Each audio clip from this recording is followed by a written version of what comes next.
Hello and welcome. Welcome to Harrisburg Abolition Table's Know Your Rights series. My name is Rachel and I'm a member of HAT's Education Working Group and will be hosting this series. Today we're bringing you an interview with Dauphin County Bail Fund. Over the course of this series, we're going to be bringing you information about what individuals and organizations are doing, some good work that they're doing in our communities, and some things that would be helpful for you to know about your rights. The topics that we will be covering are things like bail and pretrial detention, and you'll hear about that today, eviction and housing rights, protest rights, gun rights, and hopefully more. So stay tuned over the next month and a half for a series of interviews like this that will be coming out. So like I said, today we're here with Dauphin County Bail Fund. They've got a lot of really great information for you. And I will turn it over now to Louie, Ellen, and Faye. Hello. So I am going to, if you stop your share, I can head over to our screen. Thank you so much.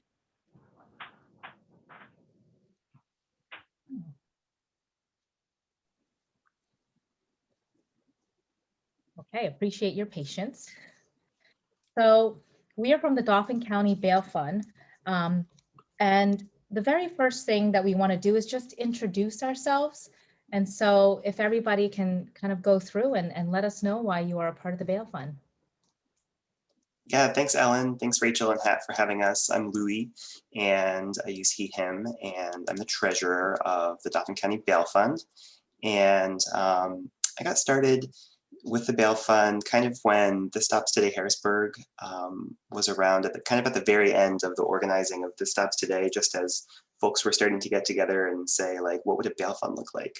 So I thought that was really exciting, and I just think that people should not be locked up only because they can't afford to not be. And I just really believe in what we're doing, folks getting together to kind of imagine what we'd like our community to look like and trying to get it a little bit closer to there. So that's why I'm involved. I'm Ellen. I am an educator, and I heard about the Bail Fund from several volunteers. And I know that one of my biggest passions as an educator is to cut the school to prison pipeline. And that is work that I've always been invested in, and just in education. And as a school leader, I thought, okay, this is really important. And with the Bail Fund, the great work that was being done, I thought, okay, I want to get involved not only to be a part of the work, but also to better understand this system, which is not is a very toxic system. And I wanted to better understand it so that I can learn and contribute to the dismantling of this system. Hello, I'm Say. Thanks very much to Rachel and to Hat for having us. So I'm Say. I use she, her pronouns, and I am the current secretary for Dauphin County Bail Fund. I've been a volunteer member since 2018, just right after I moved to Harrisburg. And I joined the Bail Fund. In part, it kind of grew out of a sort of long desire of mine towards prison abolition and ending mass incarceration. That sort of began with some books to prisoner projects and some organizing around Mumia Abu-Jamal in Pittsburgh several years ago.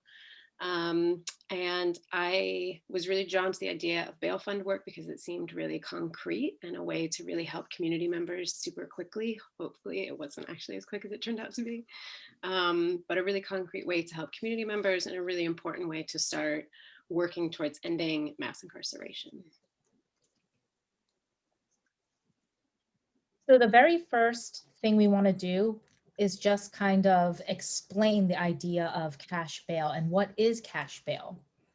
So basically, cash bail is money that a judge is requiring someone to provide to be released from jail before trial.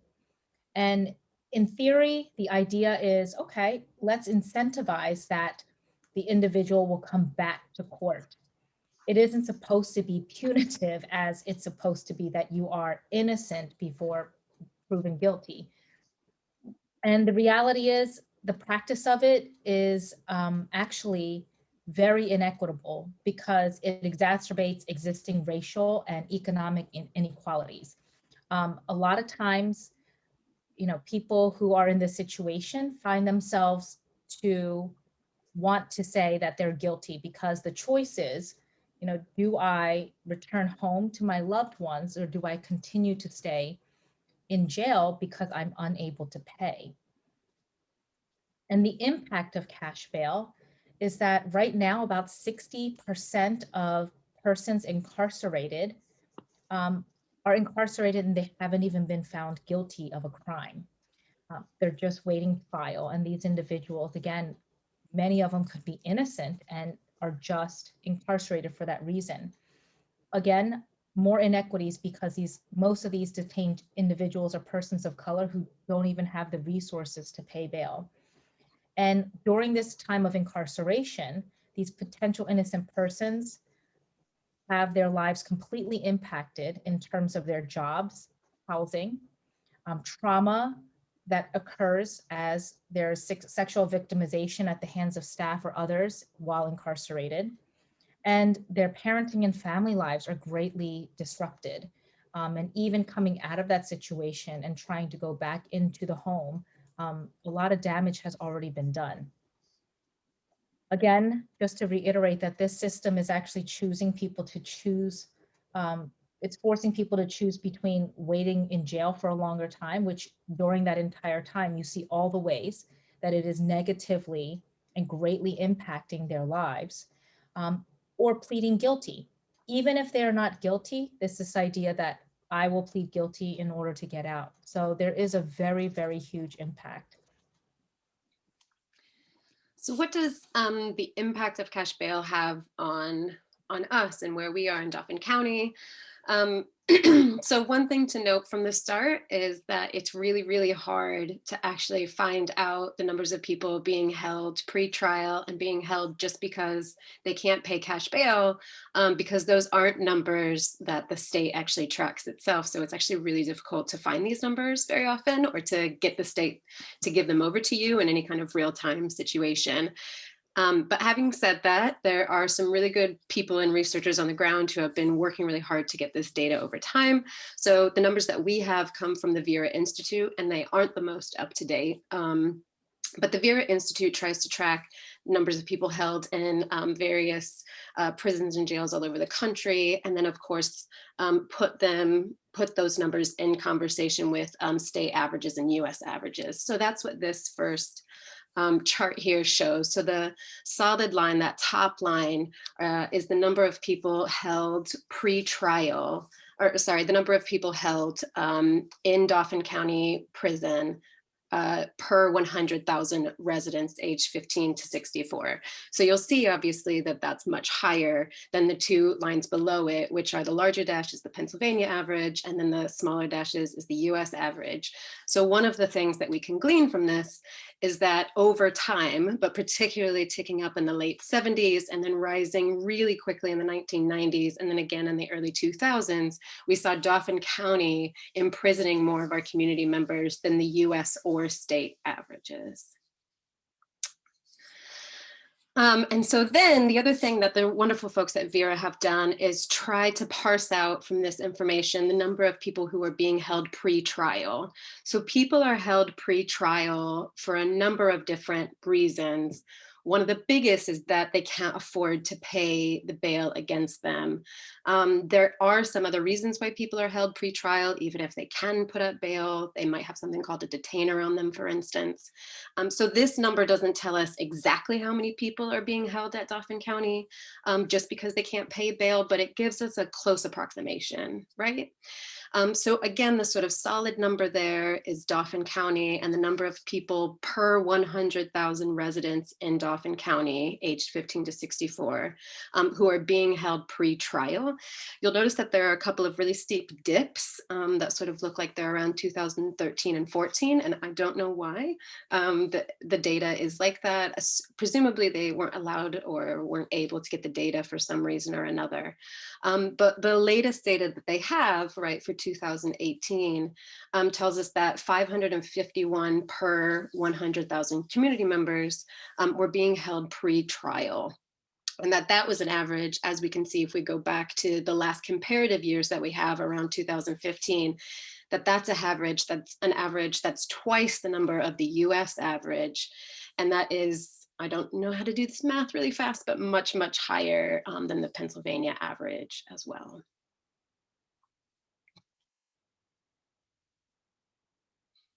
So what about some of these reforms that some of you may have heard about that are kind of going on? And particularly in Pennsylvania, because there are reforms kind of happening in a lot of places right now. So one is a review of bail that's been ordered. So in the summer of 2020, so last summer, the Pennsylvania Supreme Court requested that bail be reviewed and potentially reformed after the Philadelphia Community Bail Fund helped to bring a lawsuit against Philadelphia magistrates. So this ruling reaffirmed something that's already on the books, right? This idea that judges have to follow rules when setting bails. But what that should actually tell us is how frequent it is that judges aren't actually following the rules, right? So when we have the Supreme Court dictating again to lower ranking judges that they must be following rules around bail, we know that they're not actually doing that. And so they requested that bail be reviewed. One of the limitations, of course, with this is that no movement has actually happened on this yet. And even major reforms, like we saw with the Illinois bill recently, which overhauled bail, tried to mostly end cash bail in the state of Illinois, it still kept bail in some instances intact, right? So these reforms that we're seeing, they're quite piecemeal, and we're still not kind of getting to the point where we're willing to sort of throw cash bail out full stop. Another sort of reformist effort that's been underway, or something that people have been talking a lot about recently, is this idea of the progressive prosecutor. And Philadelphia has gained quite a bit of notoriety around its supposed progressive prosecutor, District Attorney Larry Krasner. So he was elected in 2017. He brought in some limited bail reform in 2018. And a report that was published the following year showed that under his reforms, there was a study done, and there were 1,750 people arrested and released with, quote, no rise in pretrial recidivism, no change in defendants appearing in court when required, and no increase in overall crime in 2018. And what that Philly study did was show us what most studies have said elsewhere, which is where you have some cash bail reform, or you remove cash bail, and people mostly still show up to court at the same sort of rates, right? So bail in reality is working as a punishment and not actually as the incentive that we kind of think that it is, right? So Krasner got some kind of kudos from this from various people across the country, that kind of thing. But as our good friends at the Philadelphia Bail Fund have shown us with their recent report, he's turned out to be no prince, right? So during the pandemic, his office put in a policy where people were either put in as their bail levels at either $1 or $999,999. And his office still requested that much higher, nearly $1 million bail setting in more than 50% of the cases, right? So there are still major problems with this idea of the progressive prosecutor and the limited bail reforms. Yeah, thanks, Ellen, and thanks, Say. So given the kind of big picture of what cash bail and pretrial detention are, and then what that looks like in Pennsylvania and Dauphin County, we just wanted to tell you a little bit more about who we are and what we do at Dauphin County Bail Fund. So we are a community bail fund, and we're dedicated to freeing our community members from cages and ultimately ending the practice of pretrial detention. And so this is a really key point. We don't just want to buy into the system that stays hurting people. We want for people to not be locked up pretrial in the first place. So we're our own independent nonprofit organization, and a good thing to know about us is also that we are connected to a national network of bail funds, which is pretty cool to get to hear what other folks are doing around the country and learn from them, and be a community and a movement together. So we pay bail for people who are locked up in Dauphin County Prison who can't afford it. That's kind of the basic thing that we do in terms of that side of our work, the bailout side of our work. And we're all volunteers, I should emphasize. We're all community members who have come together to do this work together. And we're really learning a lot of things as we go. And once again, our bigger goal is to end the practice of pretrial detention. So to that end, we've also done some community education and op-eds to help raise awareness and help get us closer to that point. So for example, in the pre-pandemic times, we held a screening and discussion of the film The Bail Trap. At the beginning of the pandemic, we called for the release of prisoners from Dauphin County Prison. And we're one of the member organizations of HAT, so we do some collaborating locally, and we're also connected to other bail funds across Pennsylvania to scheme and collaborate statewide. And we try to get some good info out into the community about pretrial detention and related issues through our social media. So in addition to doing the bailouts, that's some of our other work that supports our bigger picture goals. So in the short term, paying someone's bail helps them to avoid making that impossible choice of navigating the system while locked up, and or the choices that are associated with that. So it helps people continue to work and care for their families while they await trial. And we're also a revolving bail fund, a revolving door bail fund. So our model is that we pay the bail, and the bail money that we've paid may get returned to the fund after a trial. So paying someone's bail helps the person not become indebted to a bondsman. That might be one alternative to not being bailed out through one's own access to resources, or in the absence of something like a bail fund, someone might either stay incarcerated or they might work with a bondsman who charges a fee.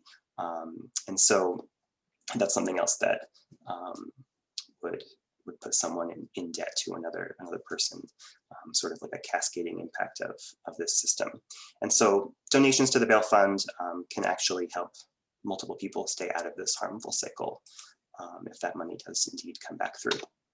So we know that people are interested in the right to know.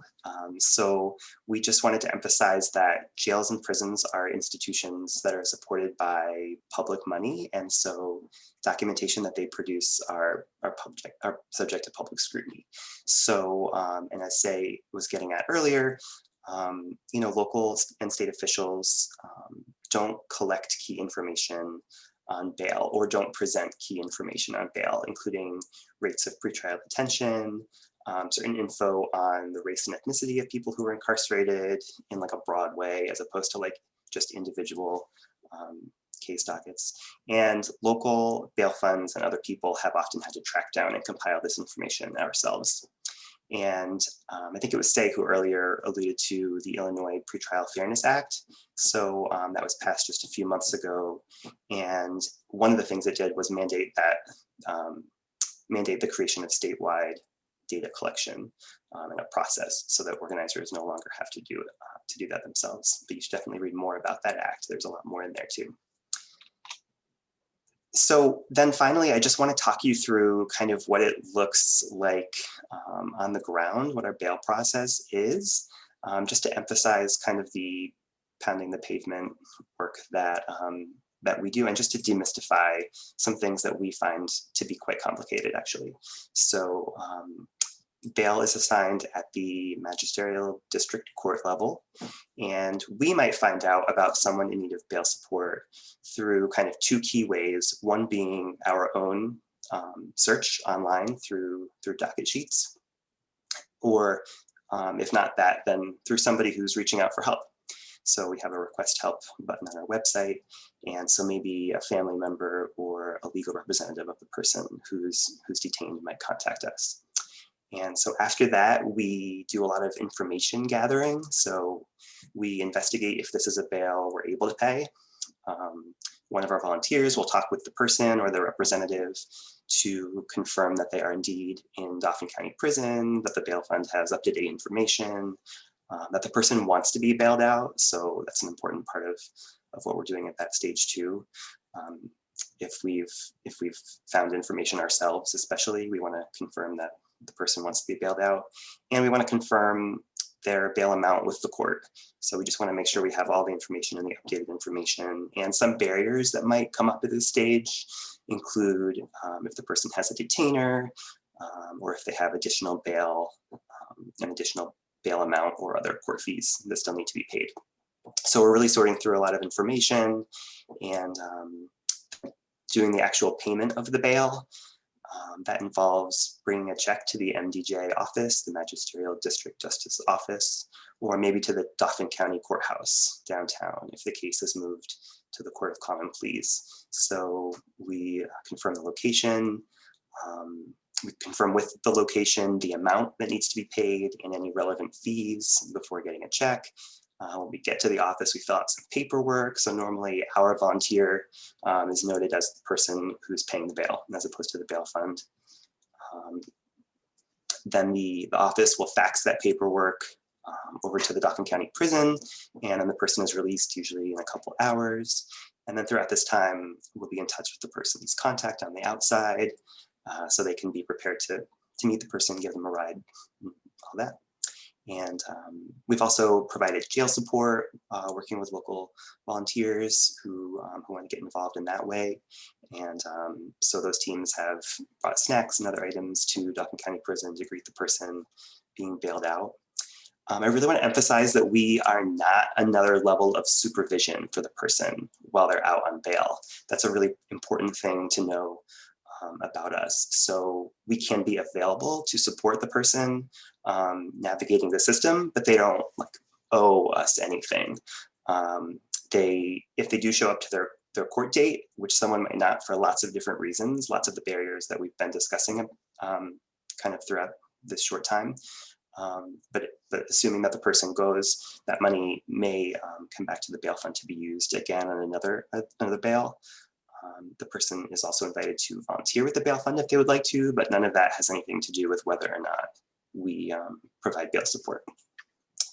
And yeah, we just want to say that this process feels very complicated, and even as if it's designed to be so.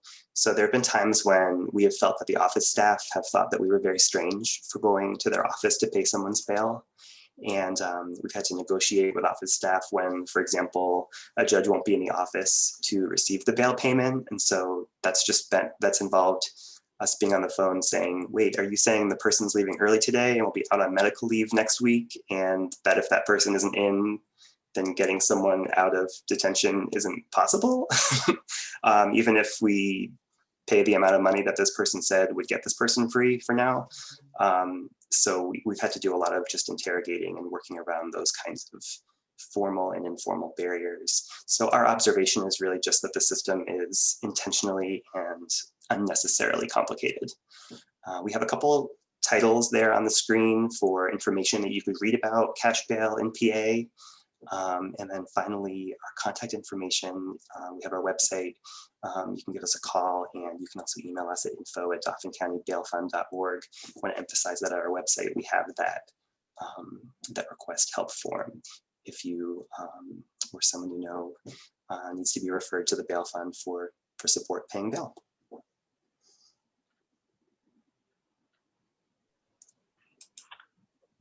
Wow, it was really wonderful.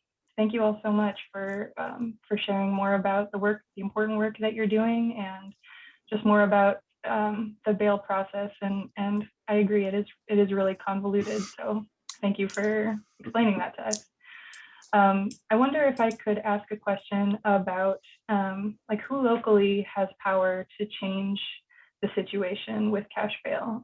I think some of you hit on it a little bit, but I wondered if you could address that again. So I might let Louis talk about MDJs. Yeah, I was just about to. Yeah, thanks, Faye. Yeah, so I think I might have brought that language in, right? The Magisterial District Justice. And yeah, just want to emphasize that those are people who are elected. They're not appointed. They don't graduate into that role by some out there, credentials certifying agency or something like that. So those are people who are elected and just at this very hyper-local level. So throughout the city and the county, there are multiple offices. I want to say, don't quote me, there might be like 16 or something like that throughout the whole county that we, when we do our docket sheet search that I mentioned online, those are kind of divided up by office. So there's those number of different offices.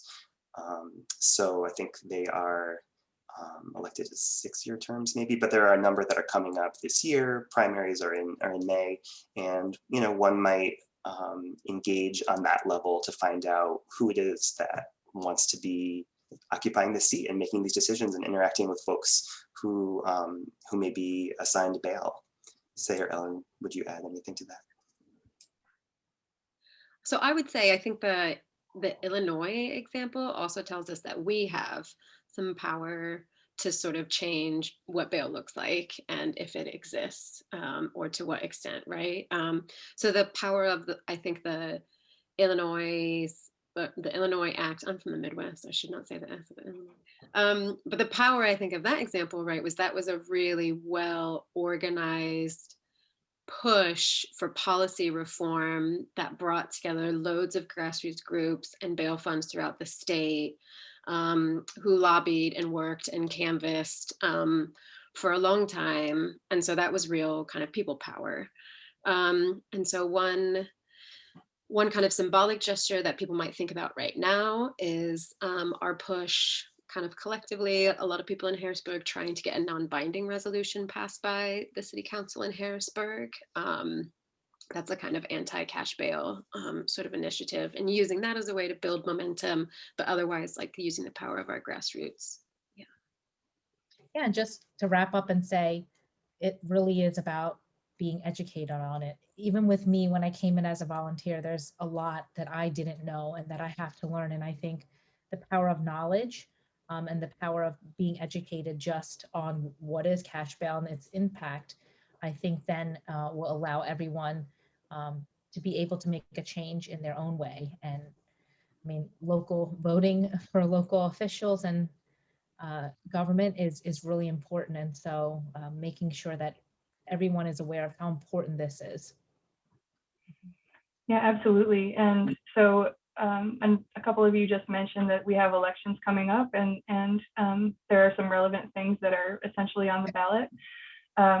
So outside of the what you mentioned, say, about the city council and a non-binding resolution, are there other things that you think like people might consider asking elected officials in the run-up to this election?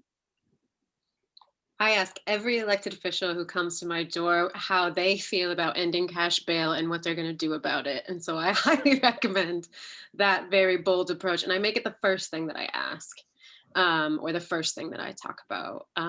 So I think it's perfectly fine to say, would you support the ending of cash bail in Pennsylvania? And if they say no, say, why not? Most of the time they go, oh, wow, I don't know about this issue. Yeah. So feel free to pontificate. Yeah, definitely asking elected officials. I think it's one of those things that it feels, if you don't know that, for example, like 60% of people incarcerated in the US, up to or more than 60% of people in the US who are incarcerated haven't been found guilty of a crime. Like, that sounds impossible, maybe, if you haven't thought about this issue very much, or if it hasn't impacted you or your family. So I don't know, I just think kind of disrupting that that sense that this is just how things work and this is just how they are, and so they have to be that way, with each other, with neighbors, with people and then especially with candidates. I think I would assume that candidates would be uncomfortable taking a stance against the way things work if people aren't saying that, like, actively, hey, we actually don't like this, and we think it's racist, and we think it hurts people, and we don't think that people should be incarcerated when they haven't been found guilty of a crime just because they don't have enough money not to be. Like, we don't actually like that at all. We think that's bad. And so, yeah, I think asking those questions and really doing that work to shift the understanding of what we want for our community. Ellen, do you want to add anything else? No, I think Okay. you put it very well. Thank you. And do you all want to say anything about how people can get involved with Dauphin County Bail Fund? You mentioned your website, but I didn't know if there were other ways that people should follow you or look for ways to get involved. I think we're most active on Facebook and Instagram. Definitely, if you want to learn more about some of the issues that are coming up in the prison industrial complex abolition community, we share a lot of great content. Instagram is probably more about kind of what we're up to, although we share a lot of issue-based stuff too. Emailing, visiting our website. We meet over Zoom in the pandemic, and we have different teams that are working on things like education and advocacy and bailouts. And so there's a lot of different ways. There's a lot of different ways to jump in. And I think just also know that we aren't people who are like, I mean, I think we know a lot, but I don't want people to think that like they don't know enough about cash bail to get involved or something like that, because we are really just doing the grassroots work of chipping away at the system and learning what we can. So I don't want to like underplay like what we've figured out along the way, because we've been doing some pretty cool stuff. But I hope that folks know that we're approachable and that you can definitely get involved, and no one will think that you aren't pretrial detention informed enough. Well, I really knew not, I didn't know enough when I came in, and I was very honest, and it was still very welcoming. It's like, okay, well, let us know what excites you, where you want to get involved, and there's always a place for someone who's excited to help with the work, to come in and do the work where they're most comfortable and where they have their talents and skills. The only thing I would add, I'm really glad you both sort of said nobody is an expert, and we're very well self-taught, but nobody is an expert. But I think the only thing that I would add is that if you also don't think that you have a lot of time, but you'd kind of like to be a little bit involved, we certainly have some things that that you could do if you just have like, an hour a month or sort of something like that. Down the line, we're hoping to start a court watching program, and that would be like a really good thing for people who are really like pressed for time, but maybe just like have an hour a month or something like that. And if you have more, yeah, just get in touch anyways. That's great. Wonderful. Well, is there anything else that you all want to add? Thanks so much. Thank you. Thank you. Yeah. Thank you all and the whole Dauphin County Bail group for all of the important work you do and for your time today. And for everybody watching this, thank you for tuning in, and stick around for our next episodes in the series. These are going to come out roughly every other week between now and the end of May. So keep looking out for us, and we hope that we will all learn more together. Bye, everyone. Bye, everyone.